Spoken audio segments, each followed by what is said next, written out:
এটা হচ্ছে গোলফল, এর ভেতরেরটা কেমন এটা আমরা দেখবো এখন কেটে। আমরা এটা খাচ্ছি, পিস পড়তেছে 10 টাকা করে। লিচুর ঘিরান, লিচুর ঘিরান এই যে এরকম।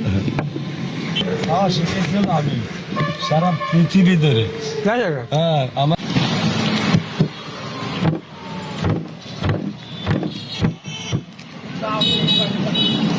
এটা হলো এটা শক্ত হালকা।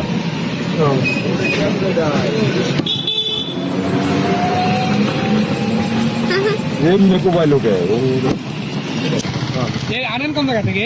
সুন্দর বলতে আমি দিচ্ছি, একেবারে সুন্দরবন থেকে আনেন? আমি দিচ্ছি।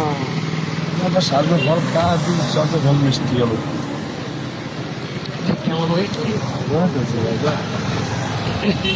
খারাপ না মেলা হয়ে কত কেজি এই গাছের ঝুলে পড়ে থাকে।